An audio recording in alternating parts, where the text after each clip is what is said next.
The evening air in Washington, D.C. carried that faint chill that warned of autumn's full arrival. Street lights blinked on one by one, painting the sidewalks in warm amber hues as commuters hurried toward the metro. The city buzzed with life. But for Melanie Shaw, it was just another long day finally coming to an end. She adjusted her bag on her shoulder, stepping out from the staff entrance of Georgetown Medical Center. The hospital's faint antiseptic smell clung to her scrubs, and her sneakers ached from hours of constant movement. Still, there was peace in the quiet walk home. The rhythm of the city felt like a heartbeat she'd learned to move with. Melanie wasn't one to complain. Her life was simple, steady, and filled with purpose.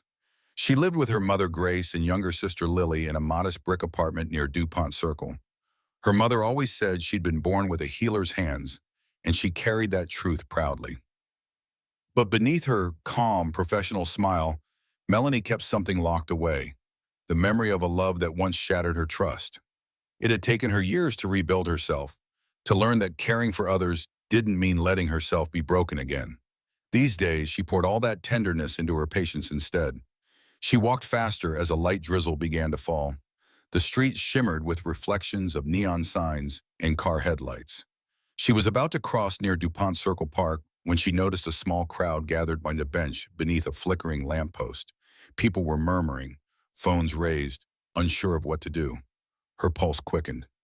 "Someone collapsed," a woman called out. Melanie dropped her bag instantly and pushed through the circle. A man lay sprawled on the pavement, expensive suit, fine leather shoes, a wristwatch gleaming under the streetlight.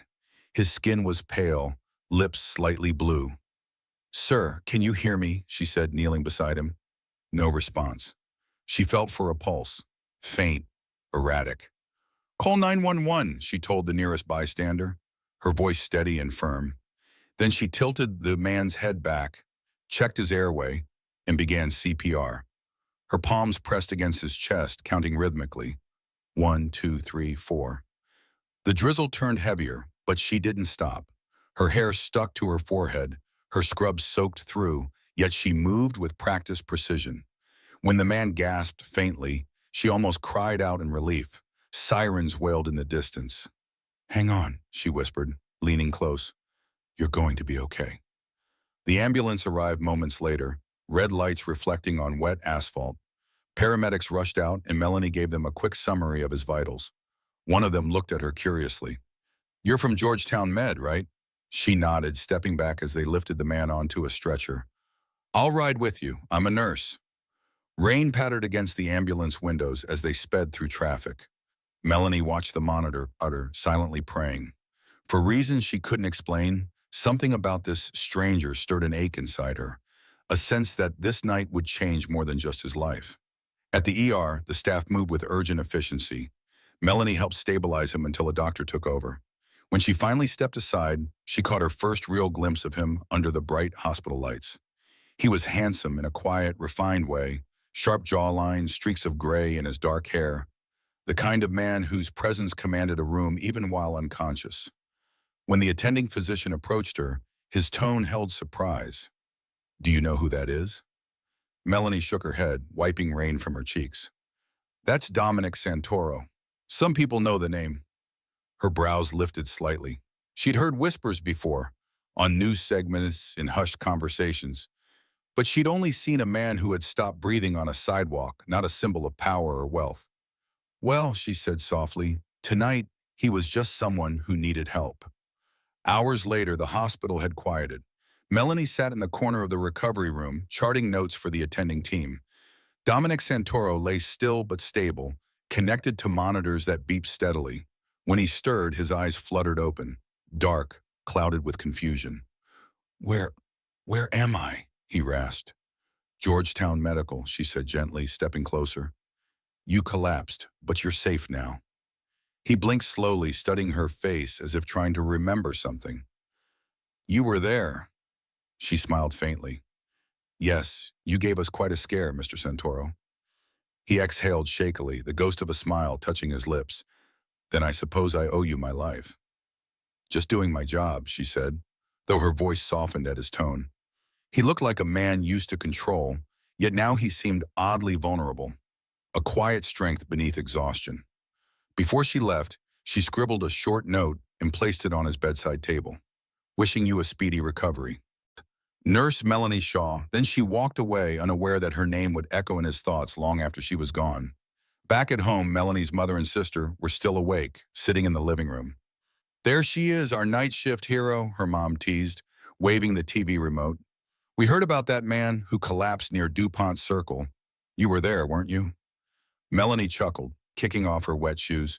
You know me too well, Mama. Her younger sister, Lily, looked up from her phone.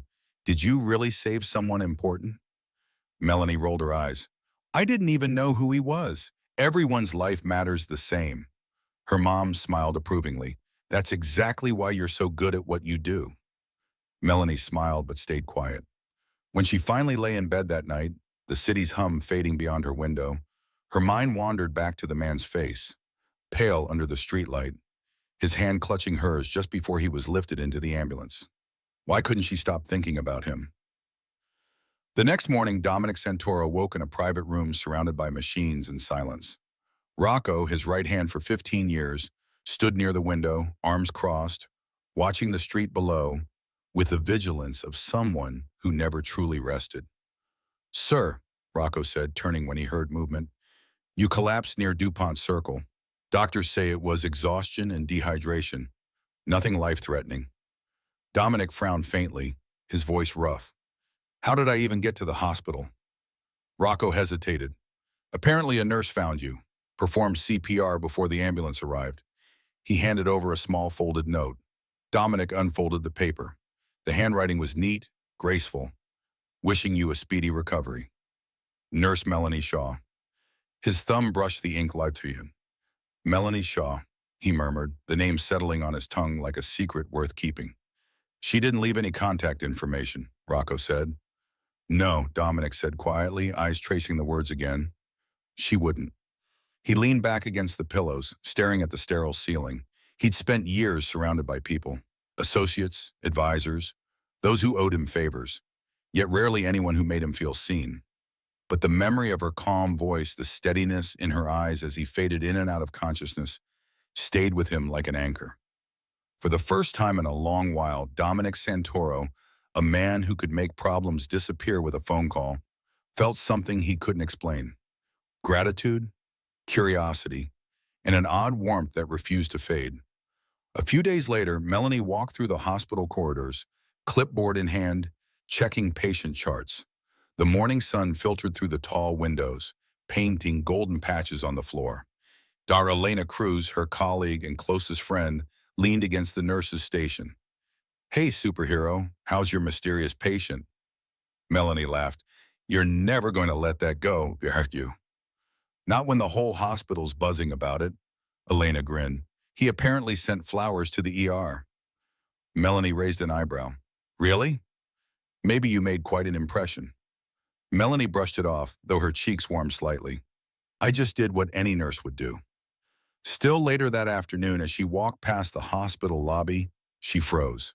Standing by the reception desk, dressed in a tailored charcoal suit, was Dominic Santoro himself, looking healthier, sharper, and entirely out of place among the hospital's everyday bustle. He held a bouquet of white lilies. Their eyes met, and the noise around her faded. He smiled, a genuine, grateful smile. Miss Shaw. Mr. Santoro, she managed, trying not to sound flustered. I wanted to thank you in person, he said, stepping closer. For saving my life, I owe you more than flowers, but it's a start. She took the bouquet, smiling softly. You don't owe me anything, Mr. Santoro. I'm just glad you're okay. He hesitated, studying her face. Would you let me buy you coffee sometime? Just to say thank you properly.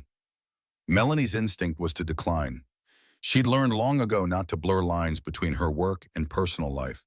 But something in his tone, humble, earnest, made her pause. Just coffee? She asked, one brow raised. He smiled. Just coffee. And for the first time in a long while, she felt her heart shift, not in fear, but in possibility. As he left, Melanie stood holding the lilies, watching the door close behind him. She told herself it was just gratitude, nothing more. But deep down, she knew that this night, the night everything changed, had started something far more powerful than either of them yet understood. A week passed, but the moment kept replaying in Dominic's mind. The rain, the sirens, and the voice that had called him back from the edge. He'd faced rival families, federal investigations, and betrayals that would have destroyed lesser men. But remembering the way Melanie Shaw looked at him that night, calm, steady, full of compassion, disarmed him completely. He had everything a man in his position could want: influence, respect, territory.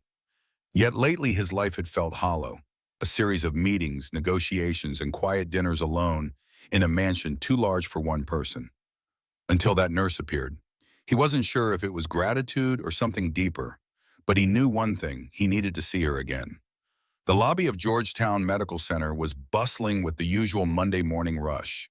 Melanie walked quickly, flipping through patient charts on her tablet, her mind focused on her rounds. She was good at her job, disciplined, professional, respected by her peers. But that didn't stop the small flutter in her chest every time she passed the spot in the ER where she'd first seen him. She told herself it was nothing, just habit, curiosity. But deep down, she felt the echo of something unfinished. When she stepped into the nurse's station, Dr. Elena Cruz leaned across the counter with a teasing grin. "Your favorite visitor's here." Melanie frowned. "Who?" Elena nodded toward the lobby. "The man you revived. He's impossible to miss." Melanie turned, and sure enough, there he was, tall, composed, dressed in a navy suit that probably cost more than her car. But it wasn't his wealth that caught her attention. It was his expression. He wasn't there as a powerful man. He was there as someone genuinely grateful. She hesitated before walking over, her heartbeat picking up. "Mr. Santoro," she greeted politely, tucking a loose strand of hair behind her ear. "You shouldn't be here. You're supposed to be resting." Dominic smiled. "I feel better than ever. Thanks to you." "I was just doing my job," she said, smiling slightly. He held up a small bag. "Then maybe you'll let me buy you coffee. A real one, not the hospital machine kind." Melanie's instinct was to refuse. She'd promised herself to keep her walls intact, especially after the heartbreak years ago that had left her wary of anything that felt too good. But the sincerity in his eyes softened her resolve. "Just coffee?" she asked. "Just coffee," he assured. They met later that afternoon at a quiet cafe tucked between bookstores near Wisconsin Avenue. The space smelled of roasted beans and fresh pastries. Dominic arrived first, looking surprisingly relaxed without his usual air of command. When Melanie walked in, wearing a casual sweater and jeans, he stood immediately. "You came," he said, smiling warmly. "I said I would," she replied, taking a seat. "Though I still don't think you needed to thank me like this." He leaned forward, eyes kind. "When someone saves your life, coffee seems like the least you can offer." They both laughed, the kind of easy laughter that melted any lingering awkwardness. Their conversation flowed effortlessly. They talked about DC's unpredictable weather, their favorite places to eat, and somehow ended up discussing art. Dominic revealed his quiet passion for collecting old-world paintings, something he hadn't shared with anyone in years. "Painting?" she said, surprised. "I didn't picture you as the art type." He chuckled. "I guess I hide it well. My wife used to say it made me human." Melanie's gaze softened. "You were married?" "I was," he said quietly. "She passed away 5 years ago." "I'm sorry," Melanie said gently. He nodded. "Thank you. I stopped looking at art after that. Everything just lost its color." There was a brief silence, filled not with discomfort, but understanding. She didn't pry further, and he was grateful for that. When he asked about her, she hesitated at first, then spoke honestly. "I've been through my share of hurt too. I was engaged once, years ago. Thought it was forever." His expression turned sympathetic. "What happened?" "He found forever with someone else," she said with a faint, sad smile. "It broke something in me. Since then, I've been careful. Maybe too careful." Dominic looked at her, admiration in his gaze. "You still help people every day. You still show up for others. That's not careful, Melanie. That's brave." For a moment, her heart stirred in a way she hadn't felt in years. Their coffee meetings became weekly, then almost daily. What began as gratitude turned into friendship, one that neither of them saw coming. They strolled along the Potomac River after work, talking about everything from their favorite childhood memories to their dreams. Dominic confessed how lonely his estate felt at night. She confessed how she sometimes feared letting anyone too close. One evening, as the city lights reflected on the water, Dominic said softly, "You know, I used to believe love was something that just happened once, and when it's gone, that's it. But meeting you, it makes me wonder if maybe it can come quietly, like this." Melanie looked away, her heart trembling. "Dominic, I don't know if I'm ready for," he interrupted gently. "Then we don't rush it. I'm not asking for forever right now. I just want to know you, the woman who brought me back to life." She met his gaze, and in that instant, something fragile inside her shifted, fear giving way to trust. Weeks later, Dominic invited her to an art exhibition at the National Gallery of Art. The theme was light through shadows. The gallery glowed under soft golden light, the murmur of guests blending with classical music. Melanie walked beside Dominic, her arm lightly brushing his. He looked different tonight, not the powerful figure everyone whispered about, but a man simply content to be beside her. They stopped before a painting of a sunrise over water, vibrant with reds and golds. "It reminds me of you," Dominic said quietly. She blinked. "Me?" He nodded. "You walk into people's lives and somehow bring light, even when you don't mean to." Her cheeks warmed, her breath catching in her throat. For years, she'd hidden behind calm professionalism and caution, but standing there beside him, she felt seen, truly seen. When the evening ended, they stepped outside into the cool air. The city hummed softly around them. Melanie turned to him. "You've done a lot for me lately, the dinners, the walks, the flowers. I don't want you to think you owe me anything." He smiled gently. "I don't, but you've given me something I didn't know I needed." "What's that?" "Hope," he said simply. Her eyes glistened. For a long moment, they just stood there, two people who had been broken in different ways, realizing that maybe healing was possible after all. It was nearly midnight when Dominic drove her home. The streets were quiet, the glow of passing cars washing over their faces. As he pulled up to her building, she turned to him. "Dominic, I need to be honest. I'm scared. Of this. Of feeling too much again," she said softly. "I told myself I'd never fall for anyone after what happened before. It's safer that way." He reached across gently, taking her hand. "Then let me be the one who shows you that love can be safe again." Tears welled in her eyes, unbidden but welcome. "Dominic," he smiled, lifting her hand to his lips. "You don't have to say anything. I'll wait as long as it takes." For a heartbeat, time stood still. The noise of the world faded, leaving only the quiet hum of connection, the kind that begins not with grand gestures, but with trust reborn. She squeezed his hand lightly, her heart whispering what her lips couldn't yet say. "Good night, Dominic," she murmured, stepping out of the car. "Good night, Melanie." He watched as she walked up the steps to her building, her silhouette framed in the porch light.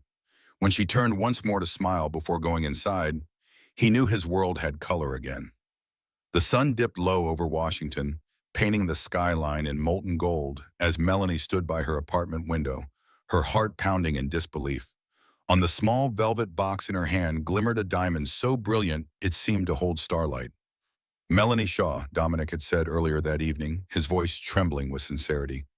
"You found me when I was broken, and you healed more than my body. You healed my heart. Will you let me love you for the rest of my life?" Tears had filled her eyes, her past fears melting under the warmth of his gaze. "Yes," she whispered, her voice breaking. "Yes, Dominic, I will." Now standing in the quiet of her room, she could still feel his arms around her, the way he held her as if he'd never let go. The woman who once swore never to fall in love again was about to become a bride.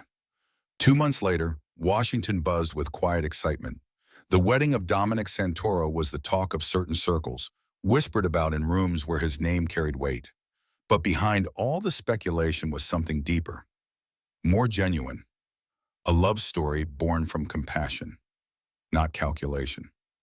Melanie's mother, Grace Shaw, sat in the front pew of the cathedral, tears shining in her eyes. Her younger sister, Lily, couldn't stop smiling as she adjusted the lace on Melanie's gown. "You look like a dream," Lily said softly. "Dominic's going to lose his mind when he sees you." Melanie laughed nervously. "I still can't believe this is happening. It feels like yesterday I was just walking home from the hospital." "That walk changed everything," Lily said. "You changed his life, and he changed yours." The doors opened and the orchestra began to play. As Melanie took her first step down the aisle, every fear she'd once held, every doubt that love wasn't meant for her, vanished. Dominic stood at the altar, dressed in a classic black tuxedo, his eyes locked on hers. He wasn't looking at the gown, the diamonds, or the grandeur. He was looking at the woman who saw him when he was invisible. When she reached him, he took her hands and whispered, "You're my miracle, Mel." "In your mind," she replied softly. The ceremony was simple yet elegant. White roses, warm candlelight, and vows that made even the most stoic guests tear up. "I promise," Dominic said, "to protect what's mine, always." "And I promise," Melanie said, "to walk beside you, not behind, not ahead, but always with you." When the priest declared them husband and wife, applause filled the cathedral. Cameras flashed. But for Melanie, all that existed was Dominic's smile and the soft press of his lips against hers. They were no longer nurse and patient, or woman and powerful man. They were simply two souls who had found each other in the chaos of life. Their honeymoon began in Paris, a city that seemed to sing in color and light. Dominic had arranged a private suite overlooking the Eiffel Tower. Every evening, as the lights flickered across the skyline, they would sit by the window, sipping wine and sharing stories. Melanie leaned against his shoulder one night, the city's glow reflecting in her eyes. "You know, I used to think happy endings were for other people," she said softly. "But now it feels real." Dominic turned to her, brushing a curl from her face. "You deserve happiness, Mel. You always did. You just needed someone to remind you." They walked hand in hand through Montmartre, shared crepes by the Seine, and laughed like two people discovering life all over again. One morning they visited the Pont des Arts Bridge, the famous Lovelock Bridge. Melanie brought a small golden padlock she'd bought from a street vendor. "What should we write?" she asked. Dominic thought for a moment, then smiled. "To the woman who found me." She smiled back, writing the words carefully before they locked it onto the rail and tossed the key into the Seine. "Forever sealed, he said. "Forever," she whispered, her heart full. From the romance of Paris to the luxury of Dubai, their love seemed to bloom in every place they went. The Burj Al Arab gleamed against the sky like a sail of silver, and from their suite overlooking the Arabian Gulf, they watched the waves shimmer beneath the desert moon. On their final night in Dubai, Dominic surprised her with a private dinner on a yacht. The deck was covered in fairy lights, the table adorned with white roses, her favorite. As they ate, soft music drifted from a live violinist nearby. The air was warm, filled with jasmine and sea breeze. "Mel," Dominic said suddenly, his tone tender, "you've changed the way I see everything. Power, influence, all of it. None of it ever filled me. But you make me feel alive." Melanie blinked back tears, reaching for his hand. "You gave me back faith in love, Dominic. You showed me that it's not about perfection. It's about trust." He smiled, bringing her hand to his lips. "Then promise me one thing." "What's that?" "No matter what happens, no matter how busy life gets, we'll always come back to this. To us. To the way we feel right now." "I promise," she whispered. Dominic pulled her into his arms, and they danced slowly under the moonlight. No music, no audience, just the sound of their hearts finding rhythm together. When they returned to Washington weeks later, life didn't feel ordinary anymore. It felt purposeful. Dominic continued managing his affairs, but now his focus extended beyond business. With Melanie by his side, he quietly funded a medical initiative for nurses, scholarships, healthcare support, resources for underserved communities. He never announced it publicly. He simply made it happen. Melanie continued working at the hospital, not because she had to, but because she loved it. Her patients often smiled when they recognized her. "You're Mrs. Santoro, aren't you?" one elderly patient said one afternoon. "The nurse who married, well, you know." Melanie chuckled. "Yes, that's me, but today I'm just your nurse." That humility, that gentle grace was what Dominic loved most about her. Every evening when he came home, he would find her laughing with Lily and their mother, cooking dinner like any other day. Their house was filled with warmth, not wealth, laughter, not luxury. Sometimes when he couldn't sleep, Dominic would lie awake watching her, still amazed by how fate had led her to him that night. A simple nurse walking home who changed everything. Months later, Melanie walked through the park where it had all begun, the very spot where she had found Dominic collapsed that evening. Now, a small bronze plaque gleamed on the side of the bench, engraved with simple words, "For the moment that changed everything. DM." She sat down, smiling softly, and felt a pair of arms slide around her from behind. Dominic kissed her cheek. "I thought I'd find you here." "I was just remembering," she said, leaning into him. "If I hadn't stopped that day," he chuckled, "I would have missed the love of my life." They sat in silence for a while, watching the sunset wash the sky in amber and rose. "Do you ever think about how strange it was?" she murmured. "How one small decision to help a stranger led to all this?" Dominic nodded, resting his chin on her shoulder. "Maybe it wasn't strange at all. Maybe it was destiny." Melanie smiled, her fingers finding his. "Then destiny has excellent timing." The city hummed softly around them.